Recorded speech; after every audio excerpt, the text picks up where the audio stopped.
is this? Tabletop Island, huh? Let's see what this is all about. Welcome to Tabletop Island. I'm Bernardo, your host, and today we're going to be talking about the best board games played in the month of February. Now, if you're not familiar with how this goes, I go each month prior the best highlight board games that I played for that month. Now, let's get into this. The first game is a vintage game. It is, let me kind of find out how to hold this properly. It is Sorry Sliders. Now, I know some of you guys may say, Bernardo, this isn't a vintage game. It came out in 2008. My classification for a vintage game is 10 years being out of print.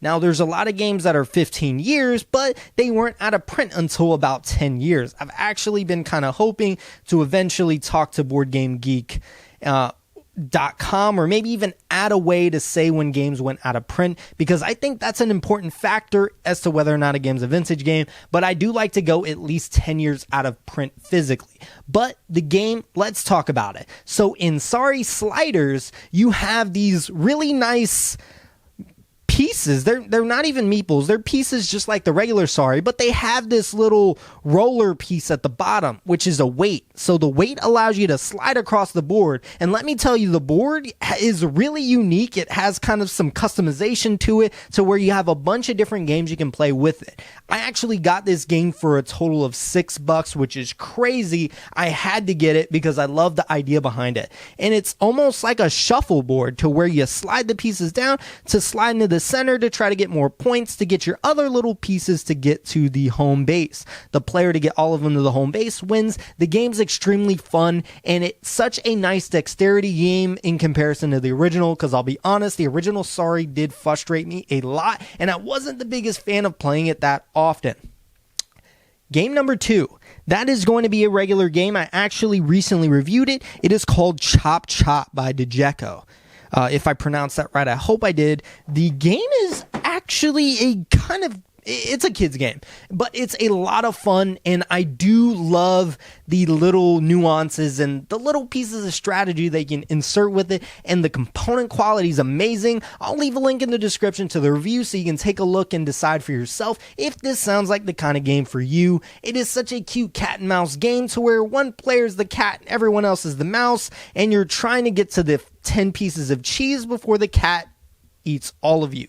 I know it sounds a little brutal, but it's like Tom and Jerry, except, Game number 3, that is going to be a game I'm very excited about. It is called Escalado. This game actually originally came out in 1940. How did Matt text me again? I swear I can't make this up, guys. I don't even know if you can see it. He said yes, because I told him he interrupted my first video. I guess he wins. He just wins.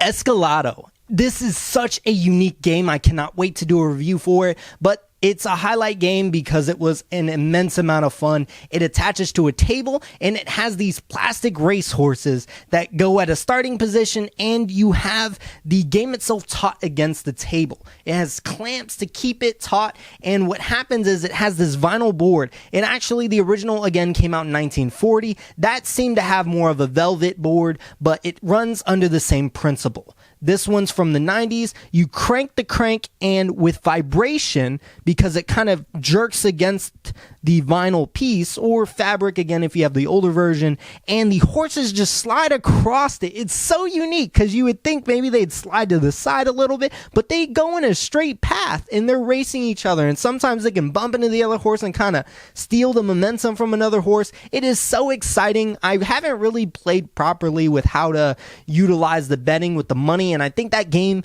might be infinitely better with the betting aspect to it, but with just them racing and just some small betting, nothing based on how you actually bet for horses, which is why that's gonna really change the game moving forward. But the concept of the game, we just laugh so hard cranking that and watching the horses just move. It is such a silly idea, and I absolutely love it.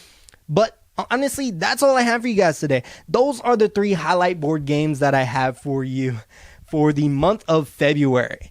If you are interested in notifications, there is a bell up there somewhere. And if there's some games that you enjoyed playing for that month or this month, because that's when you're watching it in March, please leave a comment in the description. I do want to hear it. I absolutely love recommendations for board games. Monday, regular board game reviews. Wednesday, weekly updates / talks. And then on Friday is my vintage board game reviews. That is all I have for you guys today. I will see you guys next time.